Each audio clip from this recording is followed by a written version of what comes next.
Hello friends, the best academy YouTube channel में आपका दिल खोल का स्वागत है। आज का क्लास पंचवर्षीय योजना या 5 ईयर प्लान को लेकर आया है, जो कि हर एक एग्जाम में यहां से 1 या 2 प्रश्न अवश्य पूछे जाते हैं और आपका 1 या 2 नंबर अवश्य क्लियर हो जाएगा दोस्तों। तो आइए दोस्तों, आज का सेशन देर न करते हुए चला जाए आज का प्रश्नों पर। और ये रहा आपका स्क्रीन पर पंचवर्षीय योजना 5 ईयर प्लान। तो पंचवर्षीय योजना भारत में रूस देश से लाया गया है और पंचवर्षीय योजना भारत में पहली 1951 में प्रारंभ की गई। अब तक भारत में कुल 12 पंचवर्षीय योजना पूर्ण हो चुकी है और नवीनतम पंचवर्षीय योजना अर्थात 12वीं पंचवर्षीय योजना का कार्यकाल 2012 से 2017 के बीच माना गया। पंचवर्षीय योजना के स्थान पर अब भारत को विकास करने के लिए नीति आयोग लाया गया, इसलिए पंचवर्षीय योजना को भारत में हटा दिया गया दोस्तों। तो पहली पंचवर्षीय योजना रूस देश से लिया गया है।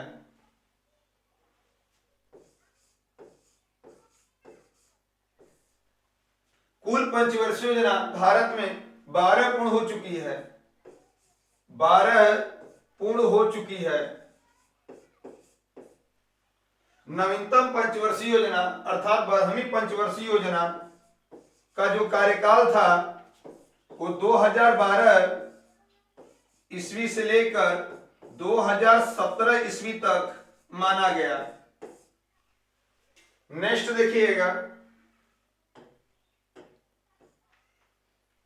दिया है दोस्तों प्रथम पंचवर्षीय योजना।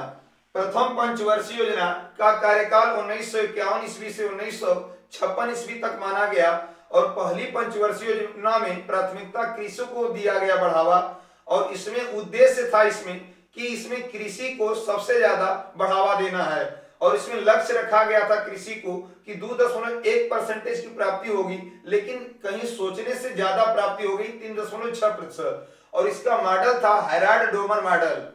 और इसी पंचवर्षीय योजना के अंतर्गत हम लोग का हीराकुंड बांध, भाखड़ा नांगल बांध, दामोदर घाटी नदी बांध आदि परियोजनाएं भी बनाए गए और यह परियोजना भारत की पहली सफल परियोजना मानी गई। तो प्रथम पंचवर्षीय योजना का कार्यकाल 1951 ईस्वी से 1956 ईस्वी तक चला था और मॉडल प्रथम पंचवर्षीय योजना का हेराल्ड डोमर मॉडल दिया गया था। हेराल्ड डोमर मॉडल दिया गया था और इसमें प्राथमिकता कृषि को बढ़ावा देने के लिए प्रथम पंचवर्षीय योजना चालू किया गया था। कृषि को बढ़ावा देना इनका उद्देश्य था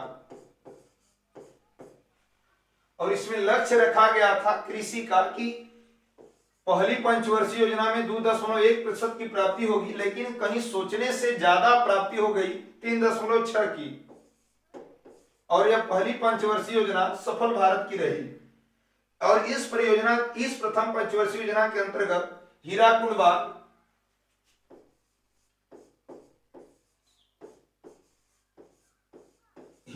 बांध,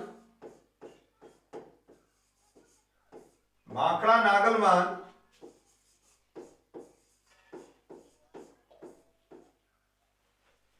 नांगल बांध और दामोदर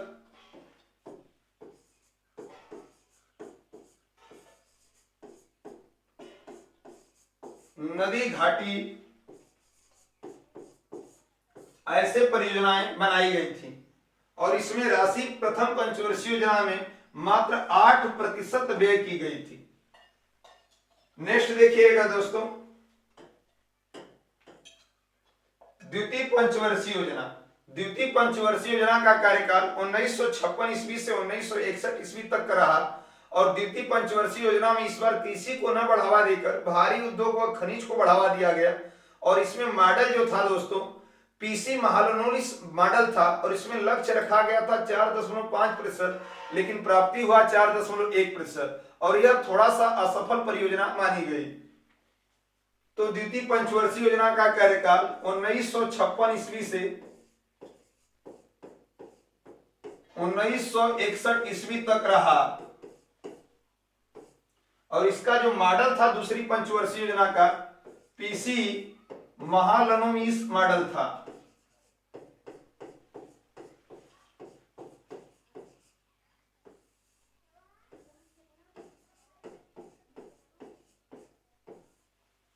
और इसमें लक्ष्य रखा गया था कि इस बार 4.5% की प्राप्ति होगी, लेकिन कहीं सोच से इस बार घटा हो गया और मात्र प्राप्ति हुआ था 4.1%। और इसमें प्राथमिकता ही दिया गया था भारी उद्योग व खनिज को, भारी उद्योग व खनिज को प्राथमिकता दिया गया था। और इसमें दूसरी पंचवर्षीय योजना में 3 नए स्टील इस्पात प्लांट की स्थापना किया गया था, राउरकेला, भिलाई और दुर्गापुर। राउरकेला, भिलाई और दुर्गापुर। इसमें दोस्तों राउरकेला आपका उड़ीसा में स्थापित किया गया, जबकि भिलाई छत्तीसगढ़ में स्थापित किया गया और दुर्गापुर पश्चिम बंगाल में स्थापित किया गया।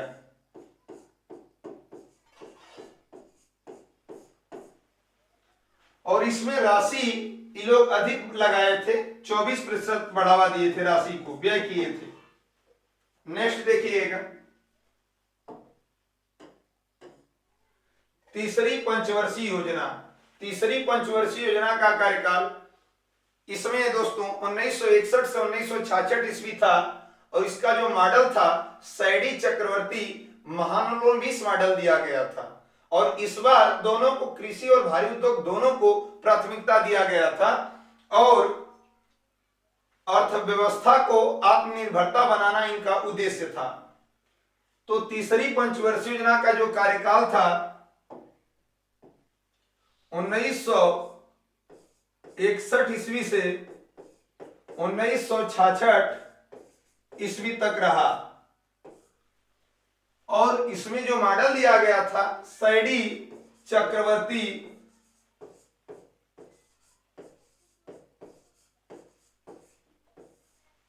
महालनोबिस 20 मॉडल दिया गया था और इसका उद्देश्य था आत्मनिर्भरता, स्थिरता के साथ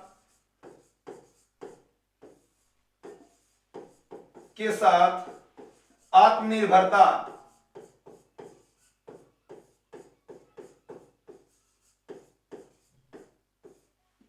और इसमें लक्ष्य रखा गया था 5.6%। लेकिन यह पंचवर्षीय योजना तीसरी असफल रही। इसमें मात्र प्राप्ति हुआ उसका आधा 2.8%। और इसमें एक स्टील प्लांट स्थापित किया गया था, बोकारो स्टील प्लांट, झारखंड में स्थित है। बोकारो इस्पात कारखाना तीसरी पंचवर्षीय योजना के अंतर्गत स्थापित किया गया था और यह झारखंड में स्थित है। बोकारो वाला कहां पे स्थित है तो पूछा जाएगा दोस्तों, झारखंड में। और यह तीसरी पंचवर्षीय योजना असफल रही।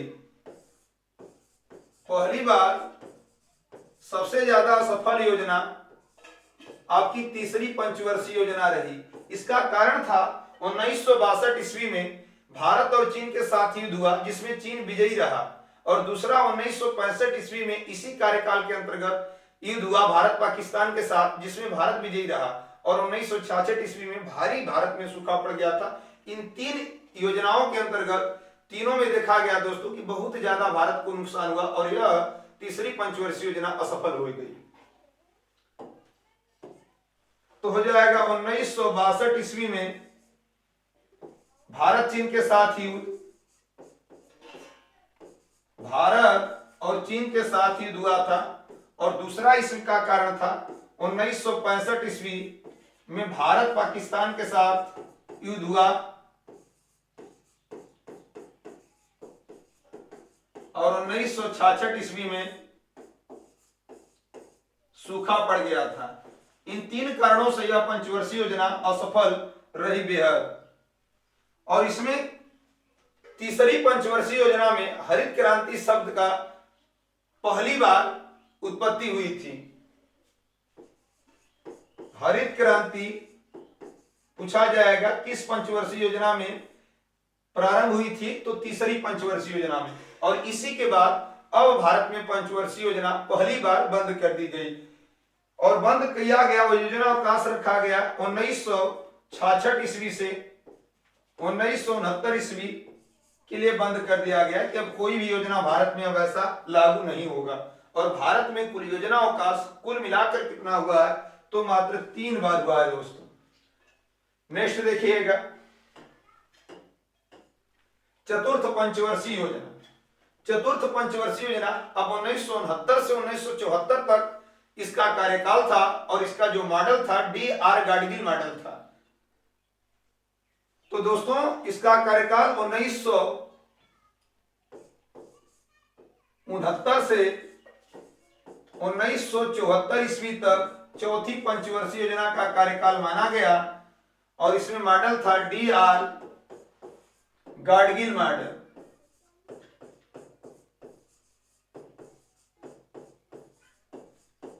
और इसका उद्देश्य था आत्मनिर्भरता बनाना, आत्मनिर्भरता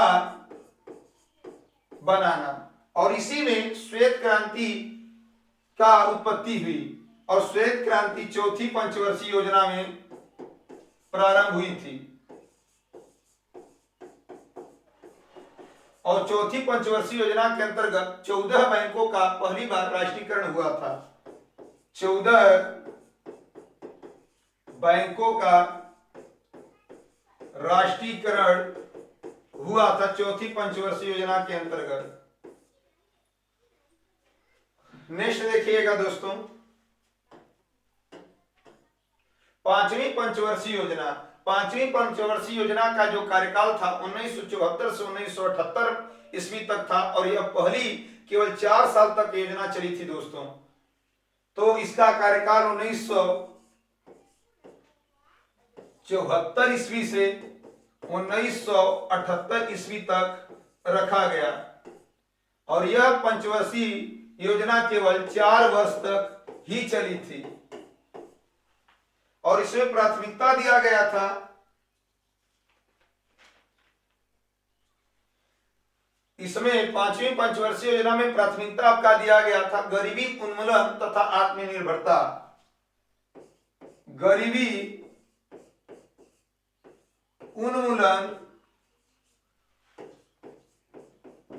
तथा आत्मनिर्भरता सभी को बनाना। और इसी में पहली बार गरीबी हटाओ का नारा दिया गया था। गरीबी हटाओ का नारा पूछा जाएगा किसमें दिया गया था। गरीबी हटाओ का नारा तो पांचवी पंचवर्षीय योजना में दिया गया था। इसे आप लोग इंपॉर्टेंट कर लीजिएगा। यह प्रश्न बहुत अधिक बार पूछा जाता है कि गरीबी हटाओ का नारा किस पंचवर्षीय योजना में दिया गया था, तो पांचवी पंचवर्षीय योजना में दिया गया था। और यह पंचवर्षीय योजना केवल 4 वर्ष तक ही चली थी। और इसका कार्य समय केवल 4 वर्ष के लिए था। फिर इसके बाद फिर अनवरत योजना आपका कर दिया गया। और इस बार 1978 ईस्वी से 1980 ईस्वी के लिए योजना अवकाश रखा गया। दूसरा योजना अवकाश है आप लोग का, दूसरा योजना अवकाश रखा गया दोस्तों।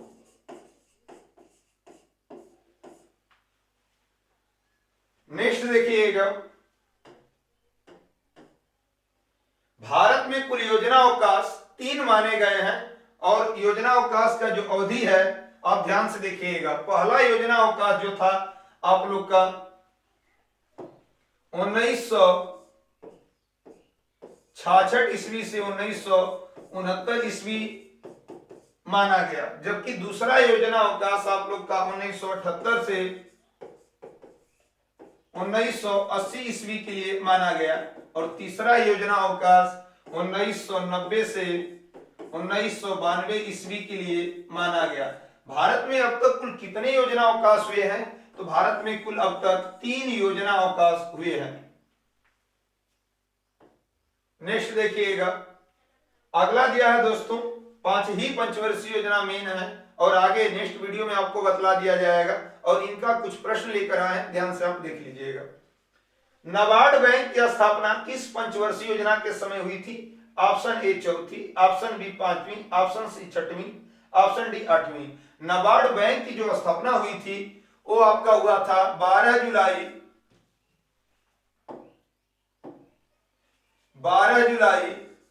1982 को।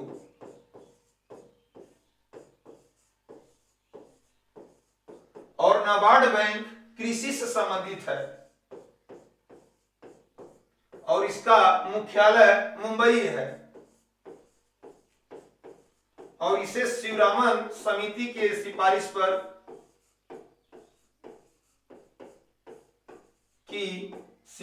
पर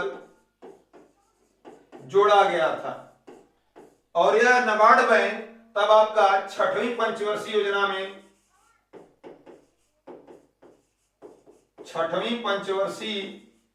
योजना में प्रारंभ किया गया था। तो इस प्रकार से आपका आंसर हो जाएगा दोस्तों option number C, NABARD bank की स्थापना 6वीं पंचवर्षीय योजना के अंतर्गत किया गया था। नेक्स्ट देखिएगा, कौन सी पंचवर्षीय योजना केवल 4 वर्ष की थी? तो आपकी 5वीं पंचवर्षीय योजना केवल 4 वर्ष तक ही मानी गई और इसका कार्यकाल 1974 से 1978 ईस्वी में और इसी में गरीबी हटाओ का नारा दिया गया था। तो आंसर हो जाएगा दोस्तों 5वीं। अब 5वीं पंचवर्षीय योजना का जो कार्यकाल था 1974 ईस्वी से 1978 ईस्वी तक माना गया और इसी में गरीबी हटाओ का नारा दिया गया था। 5वीं पंचवर्षीय योजना में गरीबी हटाओ का नारा, यह प्रश्न ज्यादा इंपॉर्टेंट है तो आप लोग याद रखिएगा, गरीबी हटाओ का नारा 5वीं पंचवर्षीय योजना में दिया गया था। नेक्स्ट देखिएगा, अगला दिया है दोस्तों प्रथम पंचवर्षीय योजना को किस क्षेत्र में प्राथमिकता दिया गया था? कुछ अभ्यास प्रश्न है पीछे के, आप इन्हें प्रैक्टिस कर लीजिएगा। तो प्रथम पंचवर्षीय योजना आपका कृषि के क्षेत्र में बढ़ावा दिया गया था और इसका जो कार्यकाल था समय का 1951 से 1956 तक माना गया था। नेक्स्ट देखिएगा, किस पंचवर्षीय योजना के अंतर्गत हरित क्रांति शब्द शुरू हुई थी? तो हरित क्रांति जो शब्द विलियम गार्ड ने दिया था और भारत में हरित क्रांति के जो जनक माने गए आपके एमएस स्वामीनाथन माने गए और विश्व में हरित क्रांति के जनक नॉर्मन बोरलॉग जी थे। और हरित क्रांति का सर्वाधिक किस फसल पे प्रभाव पड़ा था? तो गेहूं पे पड़ा था। और किस राज्य पे पड़ा था? तो पंजाब राज्य पे। और यह हरित क्रांति शब्द तीसरी पंचवर्षीय योजना के अंतर्गत दी गई थी। तो यहाँ पे हरित क्रांति दोस्तों, यहाँ पे पूछा जाएगा हरित क्रांति शब्द किसने दिया? तो आपका आंसर हो जाएगा विलियम गार्ड। हरित क्रांति का शब्द विलियम गार्ड जी दिए हैं।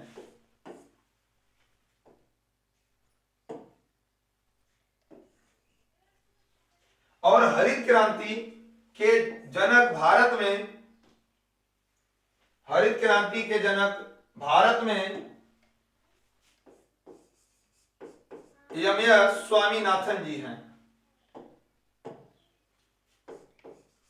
एमएस स्वामीनाथन भारत में हरित क्रांति के जनक माने गए और विश्व में हरित क्रांति के जनक नॉर्मन बोरलॉग जी हैं।